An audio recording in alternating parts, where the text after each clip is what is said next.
This episode of Made in America is brought to you by America's Inventorly and Home Talk USA. Home Talk is a proud member of the King's Broadcasting Network, which has been bringing you the best in home-based innovation since 1998. Hi, everyone. Thank you so much for being with us for this episode of Made in America.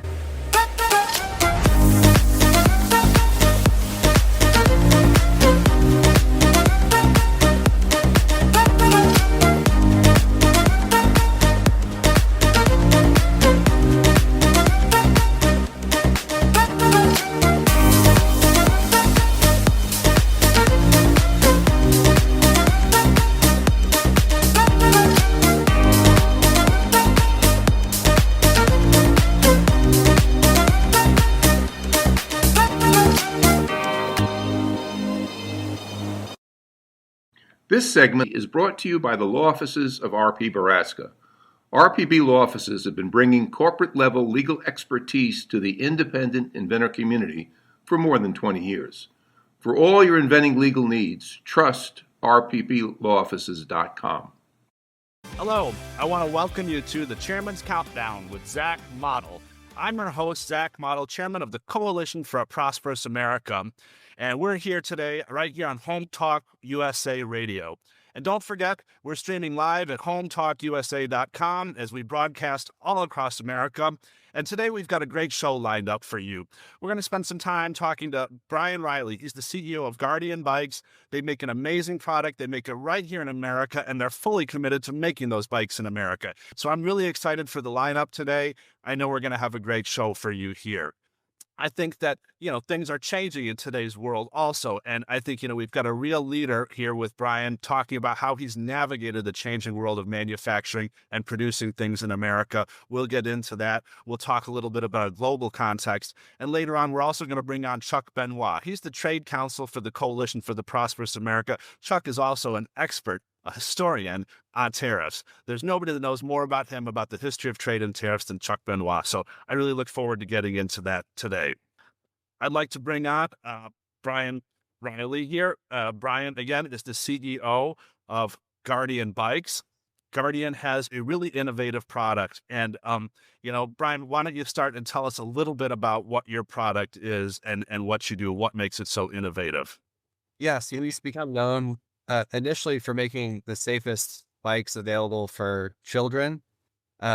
We created a really successful business out of that. Now we're doing adult bikes as well that are really designed to ride around the neighborhood with your kids. So you think about Guardian Bikes as a family bike brand that's trying to bring safe, quality bikes to millions of families in the USA. So I always compare it to, we're trying to be like what Schwinn used to be, in several generations ago, where you've got an American manufacturing powerhouse churning out millions of great quality bikes for families all over the United States. And so that's what we're trying to do at Guardian Bikes.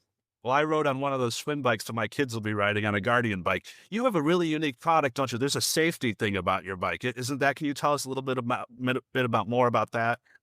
Yeah. So I mentioned, the company's always had a mission of trying to make bikes safer. And we actually started not with the creation of a bike, but just the creation of this safer braking system for bikes. So I had a family member get in a really serious head over handlebar accident, which is where you over apply your front brake and it can send you flipping over the front of the handlebars.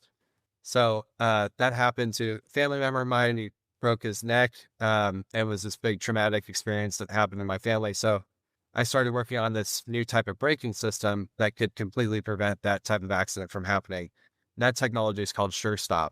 And in the beginning of the company, I created this technology, and I was pretty convinced that the right business model was to go out to all the big incumbent brands in the market, like Schwinn or Huffy or Trek or Specialized, and try to partner with them to get that braking system adopted into their bikes. And I did that for a handful of years with some success, but not really breakout success. But it really helped me learn how this whole industry works and how the supply chain works. And I quickly learned how dominated the supply chain for bikes and bikes components were. It was completely captured by China. So it was like 97% of all the bikes imported into the United States were coming from China. And I really wanted to evolve the company into creating a brand, Guardian Bikes, where we could really not only apply this braking technology to our own bikes, but control every aspect of the quality of those bikes and eventually make them in the United States, which now we do today. But it's been a journey to get there that all started with this technology to try to make bikes safer. Wow, that's a fantastic story, and what a great journey and a great commitment to American manufacturing and the jobs. Speaking of the jobs, I think a few weeks ago you had a ribbon cutting ceremony for Guardian's expansion in Seymour, Indiana. Tell us a little bit about that, the growth, how it went, and what that meant for you, your team, and your community. Yeah, it's a major milestone for Guardian. So um, today we're the only scaled bicycle manufacturing facility that exists in the United States, and specifically manufacturing the bicycle frame in the United States. So actually buying steel and fabricating frames and powder coating and decaling them, kind of the heart of the bike. That manufacturing process hasn't been done at scale in the United States since I think the last manufacturer to leave was kind of like the early 1980s. So Half a century, basically. yeah. So what's really exciting is what the ribbon cutting was all about was Guardian creating a bicycle frame manufacturing facility that can churn out many, many thousands of frames per day. That capacity right now is built out to about 1 million frames per year. So it's the first time that bicycle frame manufacturing has been brought back to the United States in decades. And it was a big milestone moment for us as a company and all of our supporters and partners and vendors. And it was fun. We had hundreds of people come and we were able to give tours of the facility and kind of, show off what we built. And we had some really great guests there. And so we're really proud of it. It's scaling up and coming online now. And it's the first in many steps to bring 100% of the content of our bike into the United States. So there's still some parts that we import, but the more that we're building up our manufacturing capabilities, the more that we can make every single component onshore. And that's the goal over time, is to bring all the bike onshore into the United States. It's a noble goal. It's great for your company, I believe, and I think it's great for America and American workers. There's about 200 people, I believe, working at your factory, and they've all got a nice, good job thanks to your bravery, your courage, and your vision. I mean, this really, truly is. In today's world, when the herd is going one direction, they're all going to Asia, you had, the vision to do something different. What made you believe you could even do this? I mean, it's so bold. How did you think you could do it? So I always, when I look back at my whole entrepreneurial journey, like I said, it started with this braking system. And sometimes I look back on the journey and think, man, if I didn't waste those years like trying to sell the braking system to everybody and I just started Guardian earlier, I could have gotten an even bigger head start. But the reality is, had I not started with the braking system model and trying to sell it into all these existing companies, I wouldn't have really learned kind of how this whole industry works and developed kind of a vision of how to really disrupt it. And what's interesting is, you're right, like literally every single brand that you've heard of that's sold in the United States is importing their bikes from somewhere. Most of that's coming from China. Some now is coming from Cambodia and Vietnam, but everything's imported. And so what that creates is just a really long supply chain. Takes many, many months to order bikes and get them in the United States. So a lot of these companies aren't very good at reacting to any changes in demand, and they don't have a very resilient supply chain. It's also very hard to control quality. So you think of something like a children's bicycle, like a parent is putting, maybe their 6-year-old daughter on a bicycle and sending them down the street, maybe to ride to their friend's house or something. And you don't want an unsafe product that they're riding on. But the reality is that, all the brands that exist today that are importing bicycles, it's really, really hard to have a bike that's set up properly, that's safe to ride, that has every single bolt torqued to spec. And so given that the company's mission has been safety this whole entire time, and given how I, developed this vision of how to be really disruptive, our model is we sell direct consumer only. We don't do any retail. And we have our own U.S. factory. So we're truly vertically integrated from a U.S. factory floor to customer's door. And by doing business that way and by being able to control the build quality of the bikes and like have exacting specifications for how they're set up and how they're delivered to people, we really could be disruptive because we both make a safer product, but we can be much more reactive to customers. We can have improvement cycles of the product so quickly. To give you a perfect example, like our QC leader is also our customer service leader. So he's just listening to any single problem that a customer has, and he can literally walk out to the production line and fix that problem. And the very next bikes coming off the line don't have that problem anymore. So when you think about those iteration cycles, it's a huge advantage because you can just create a better and better and better product over time. That same cycle, if you heard a problem from a customer, if you even sell direct to consumer at all and you even hear from your customer, but if you heard it from a customer in your Huffy, it could take 8 months by the time, you're getting a bike that doesn't have that problem. So just all that control and that vertical integration, the vision really was, even though it's hard, even though it's a huge step, even though there's a lot of struggle to it, creating a factory in the United States and sort of building a business in this way in an industry that's so outsourced and, doesn't really have a vertically integrated model to it, we could be really disruptive and really successful and take a bunch of market share. And then the really cool thing is, I think the more successful that we are, we're becoming, a kind of a beacon of hope that, oh my gosh, you actually can make, an everyday consumer product at an affordable price point and do it really well in the United States. Well, I'm glad you're saying that, Brian. You're not to be too punny. You're pedaling hard, and you're not even going to be braking at all. You're just going really fast here.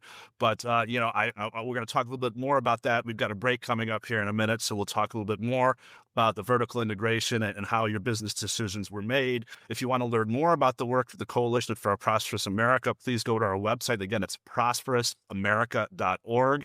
We'll be right back after this quick break. This segment is brought to you by SearchQuest Patent Search. SearchQuest provides for a comprehensive patent search that searches the entire world and not just the U.S. Patent Office. Make sure that before you spend those big bucks having a patent written, you've done your due diligence by getting a comprehensive patent search. Use SearchQuestPatents.com for all your patent search needs. They scour the world for you. Welcome back to the Chairman's Countdown. I'm Zach Mottl, Chairman of the Coalition for a Prosperous America, and we're here on Home Talk Radio discussing how to make great jobs in America, making great products for Americans. And so earlier in the segment, we were speaking with Brian Riley, the CEO of Guardian Bikes. They employ about 200 people in Seymour, Indiana, and we heard about his vertical integration and his journey to innovation and building bikes here in America. We've got with us today Charles Benoit. Charles is the trade counsel for the Coalition for a Prosperous America. He's also the preeminent historian on tariffs and trade in America and manufacturing stories in America. He knows a lot about the history of bike manufacturing. Charles, please tell us a little bit about bikes in America. Yeah, Zach, thanks so much for having me here. With bikes, we know exactly the how, when, who of how we lost this industry because, God bless them, after World War II, after 1950, 100% of the bikes that were sold in America, 99% of the bikes that were sold here were made here. And they started to lose that at a very quick clip. And they fought like hell to save their industry in the 50s and the 60s, 70s, 80s, right up to the early 90s with all of the, asking for safeguard tariffs from the Tariff Commission, anti-dumping. And through all that litigation and all those filings, we have all the data. So we know exactly what happened. And, it's a great example of how nothing was gained from offshoring. So you go back to 1950, we have 99% of bikes sold here are made here. We rapidly lost that. By 1954, we'd lost 40% of the market to imports. And the majority of the imports were from Britain. Did Britain just outcompete us? No. What happened was in 1949, in September 1949, they devalued their currency by half. Familiar story, right? And that's what led to just a massive bloodletting of domestic producers. Yeah, well, in just one generation, right? Just one generation example of how poor government policy, sending an industry, letting them be thrown to predatory competition from overseas, basically offshoring our industrial policy, allowed them to capture an entire industry that employed so many Americans and had such a rich history. I want to bring Brian Riley back on and talk a little bit with the two of you together about, how this happened and how we can do better going forward. Guardian's success, I think, is kind of a bellwether, right, for how we can do this better and how we can do supply chains in America better, and also how we can do federal trade policy better in America. Brian, maybe you have some thoughts on that first, and I'd love to hear a little bit more from Charles as well. Yeah. So, I mean, my whole career and my whole time in the bike industry, I started this business around 2013. And so, I was traveling to China and going to trade shows and basically figuring out how the industry worked and who all the players were. And so from the time I got started in it, I've only known it as a completely outsourced industry that's pretty much dominated by China. And so, as I learned the history of it all, I became aware that pretty much all the bikes used to be made in the United States. And there's a lot of cool, stories there. World War II, you had all these different bike manufacturing powerhouses like Schwinn, and those companies and a lot of their component vendors switched a lot of their production to wartime production and supported the war effort in a lot of different ways. So it's a perfect example of just, how a domestic industry can be used in a national security sense. But all of that started to go away. And so when I got into it, it was all outsourced. And so there wasn't really a clear path on, how you would do a US factory, if you could do a US factory. And as the COVID year started, I think that was the first time that I started to realize like how fragile these supply chains really are. And it was also in Trump's first administration where he was really driving a lot of the conversation about why it's important to reshore, and tariffs were being introduced for the first time. And so I think by the time we were kind of in the middle of COVID, we started to realize like the world's never going to look the same after this COVID thing is over. And it's the start of what I felt like was a big tectonic shift in like a reaffirming of the importance of making things in the market that they're consumed in. And as I had visited all these factories in China, I'd see exactly how they did it over there. And I started to become pretty passionate about trying to figure out, how to do it here, and taking all the lessons that I had learned from my time in the industry and try to see if we could do a factory competitively. And so, and where we're at today, I think we're still the only company that's doing it, but I think it's now completely obvious to me, and maybe not to others, but I think we're the era of just opening our market to imports, the cheapest imports that we can get, and just letting them pour in, and just kind of extinguishing all this manufacturing capability on shore is over, and we're the pendulum swinging the other way.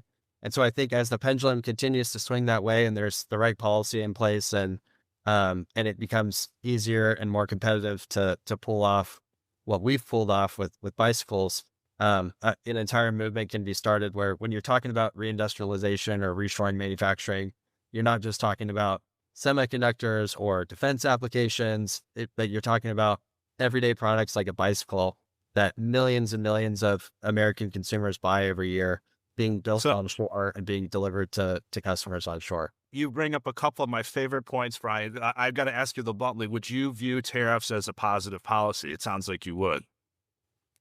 Yeah, I think tariffs used properly are super positive. I think, I give President Trump a lot of credit for really driving the conversations. The first president I remember in my lifetime that really is driving the conversation around reshoring and tariffs and why it's important to make things in the United States.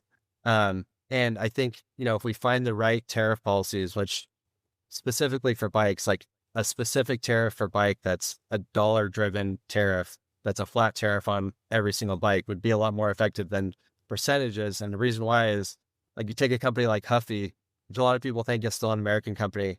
They're actually a Chinese company, and they're owned by their OEM. So you can play a lot of games with tariffs that are based on a percentage of the value, because you can move value around. You can, move things to different countries and kind of. You hear all about it, my friend. Yeah. So that's extremely powerful, and they're a great tool to really, really accelerate the reshoring and manufacturing. And I think the trick is getting that policy right, and getting a policy that really moves the needle on driving investment in the United States, because it takes a lot of investment, a lot of commitment to do what we've done. It does. You've invested a lot of money, and if you're thrown to the wolves, the predatory wolves, that's just going to make all that investment for naught. So I think we need to get trade policy right. Tariffs are an important piece of it. I love specific tariffs, and I love the points you made about, look, people say to me, Zach, what should we make in America? And I say, everything that we can. And they say, really? I said, yeah, number one, it's good jobs. Number two, it's national security. You made the point that the bicycle manufacturers were part of the surge in the war to be able to make other parts. People don't think about it. Companies making everything, bikes, paper clips, computer chips, all of that is important. And it's also all good jobs. So anyway, Chuck, what do you think? We got about a minute here. What do you see about the president's trade policy and what Brian said about tariffs? Yeah. So, the good news is we've all our trade policy, in the rare instances where we have focused on domestic manufacturing, it's been like, well, we can't lose the big mill. Well, look, defense procurement is not going to sustain the giant our steel and aluminum mills. You need the steady customers that the commercial market provides. So now, for the first time, 2025, the government has acknowledged that. We've got these tremendous inclusion rounds. So you hear about the steel tariffs, the aluminum tariffs, the copper tariffs, but that actually includes downstream fabricated items. And I think that this is where the exciting, and this is where we can do things like bicycles. I think that's exactly right. And if we want to have, for our taxpayer dollar, right, our defense industry will be even more competitive and more cost effective when we were spreading it over a broad base of commercial products as well. So, we're really thinking the right way, but we've got to go to a quick break. I'm Zach Mottl with the Chairman's Countdown. I'll see you after the break. If you're an inventor or an inventor out there who would just like to be able to have a conversation with other inventors, join the Inventors Roundtable. It's free. The meetings are virtual, so you can be anywhere in America and talk to another inventor. And for a lot of folks out there, understanding the process, being able to ask questions, getting good service provider information is critical to the inventing process. So, got questions? Want to join? It's free. inventorsroundtable.org. Hey, welcome back. We're on Home Talk Radio. I'm Zach Mottl, the chairman of the Coalition for a Prosperous America, and this is the Chairman's Countdown. We're counting down the good jobs that we're making in America, the great producers coming here and opening factories in America, and all of the great things happening to raise Americans' wages here by producing things in America, making us strong and productive. Earlier in the segment, we had Brian Riley, CEO of Guardian Bikes, on the show, and we had Charles Benoit, Trade Counsel from the Coalition for a Prosperous America. We were talking a little bit about trade policy that can help companies like Brian's, who are employing workers in America, expanding and investing to create good jobs for Americans. Charles was telling us about some things that can help companies like Brian's and others. What other parts, Charles, of trade policy? Tariffs are a piece of it. What are some other pieces of trade policy can our government do to help bring more producers back to America like Guardian Bikes? Yes, I mean, tariffs is a big thing. I think the inclusion rounds are wonderful, because the best way to set tariffs is product by product, as opposed to country by country, right? I mean, does it really help America that much if we load up China on tariffs and then everything just goes to Vietnam? That's not going to move the needle for people here. So setting tariffs, proper product, and the inclusion rounds are great. I think for the next step, they got to get past one size fits all approach. So Brian was talking about specific tariffs, and I think that that's exactly right. If we just keep on, like right now, the headline is 50% is the steel tariff, and if bicycles, or flatware, for example, goes under that, okay, it's 50%, but if the invoice price, if the import invoice price is like $2, I'm thinking like flatware or something, adding $1 doesn't move the needle, right? Like often most of the markup is in domestic distribution. So with specific tariffs, which is something we've historically used a lot of, especially for steel goods, including bicycles, including flatware, we wouldn't have had that offshoring to Britain, for example. By post World War II, we already converted to ad valorem because of the GATT. So, but if the tariffs are measured in U.S. currency, and another country devalues its currency, you don't have that problem. So I think that's what we'd like to see from the administration is getting past just say 25 or 50% as a one size fits all and start thinking about tariffs on a private product basis. And the inclusion round is a great mechanism for that.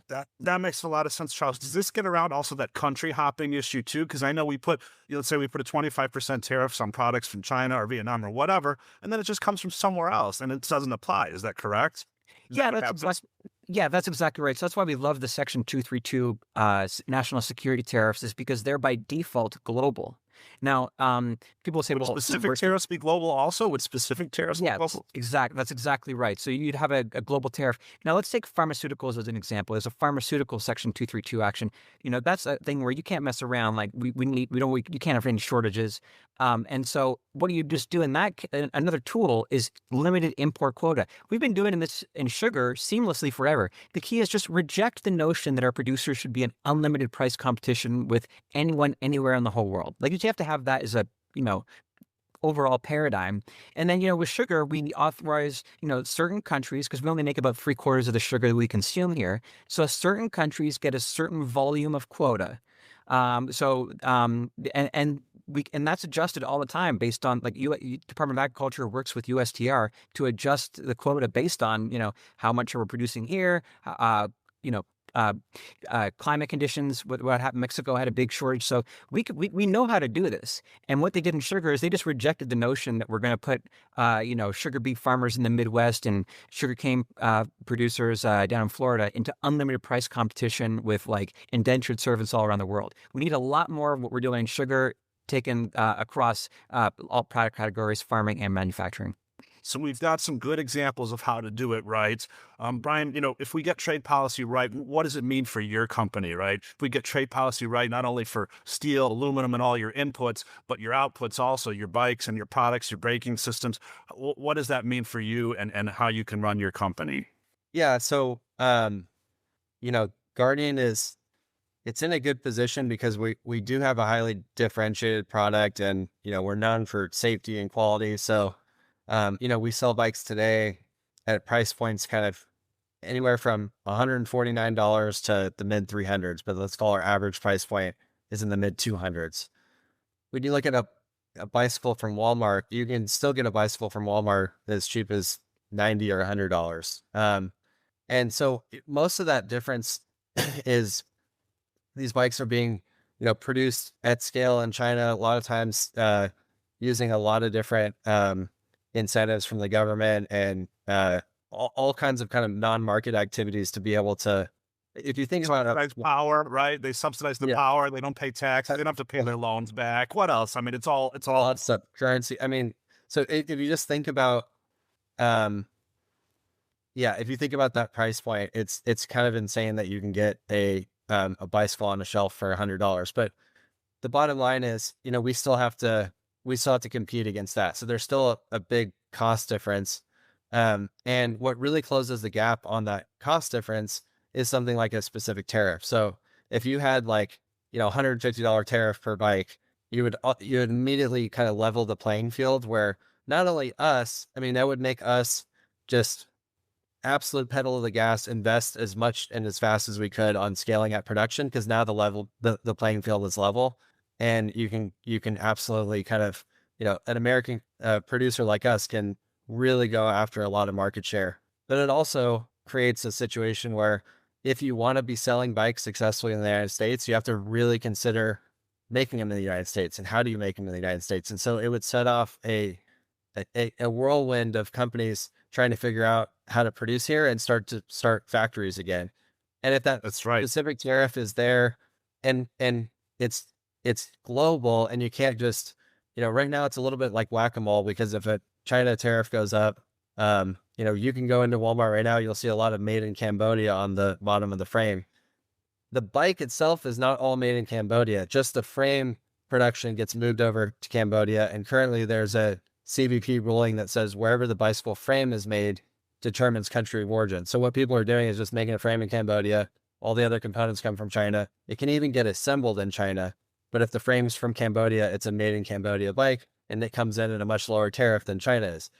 specific tariff is global and it solves all of that. So it actually plays over when we start talking about all those things, right? Let's keep it simple. A simple system works the best. Exactly. So you do a simple system like specific tariff that's global. What happens is it immediately levels the playing field. And the way to be competitive is to really think about making it onshore. And so I think once that happens, that's going to drive a huge amount of investment in the United States and a huge amount of jobs.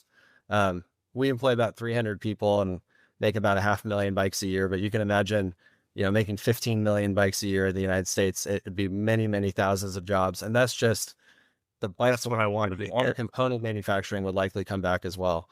That's what we want to do. That's what we want to hear. So it sounds like you believe kind of what we're seeing at your factory in Seymour, coupled with the right trade policy from our government and our president and our Congress, is part of a broader wave of new manufacturing growth across the country. I know I hear that from a lot of our other members at CPA too. What message do you want to send to other business leaders who are thinking about bringing, your component suppliers, maybe other vendors or companies not even related to you, but a lot of people are thinking about this and trying to figure it out. I think there's a lot of patriotic people who want to employ their own Americans, but again, for a couple decades, the trend has been the other direction. Every business advisor told you got to make it offshore. So what's your advice to other leaders who want to bring manufacturing back? So I think number one, it is possible, and you can pull it off. So a lot of people will say like it's possible, you never do it, you'll never compete, and Guardian's a perfect example of a company that's doing it successfully, continuing to grow. The other thing is a lot of, I think, business leaders in the United States have been so removed from manufacturing for so long, because for many decades, so many things have been outsourced, that they're kind of used to operating a business that's not also doing its own manufacturing. And so I think leaders are going and looking for somebody to make their product for them in the United States. And I would say sometimes you got to look at just making it yourself. Like, what does it take to transform your business into actually doing your own manufacturing, hiring the right people and getting the right assets in place to make something yourself? Because there's not a lot of manufacturers to go to in the United States for all kinds of different products. It's been outsourced for so long that we're another example of, we used to outsource manufacturing of our brake system and bike. Now we just learn to manufacture things ourselves because there is nobody to go to. So that is a path that I think a lot of people don't really think about. And it's a daunting path sometimes, but we're a perfect example of why it's possible and why it can be a really good thing. The vertical integration leading to your success, the willingness to take it on yourself and go, hey, if there's a problem, we're going to solve it. I respect you so much, and I thank you for taking these risks, making these investments. I wish you much, much success. I want this to pay off for you. So, we heard a little bit from Brian about how trade policy done right is a wind at his back instead of the headwind in his face in terms of the investments he made in Seymour, Indiana, employing Americans, building bicycles, building a vertically integrated factory, making everything from the frame to the brakes to all the components that he needs for his bikes. We heard from Charles Benoit, our trade counsel, also giving us a little bit history, the perspective, and about how tariffs work and how they can be done right. We're here at the Coalition for Prosperous America. We're the only group advocating for American producers in America, making things in America. We're here on the Chairman's Countdown on Home Talk Radio. We've got a quick break, and we'll be back with you to hear more from Brian Riley and from Charles Benoit about making bikes right here in America. If you have been searching for a convention to attend where you can network, learn, and grow your business, then ASD Market Week is seriously one of the best ones that you can go to. It is seriously one of the biggest retail and wholesale conventions you can attend to on the US grounds, and I really recommend it because not only are you going to find the new products that you've been looking for your operations, but also meet and network with thousands of individuals that are doing the same exact thing. So highly recommend ASD Market Week, and hopefully to see you guys there.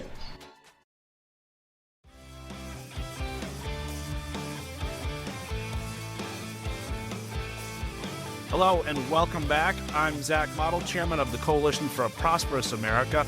We're here on the Chairman's Countdown on Home Talk Radio, talking with you about making things in America and the good jobs that creates for Americans.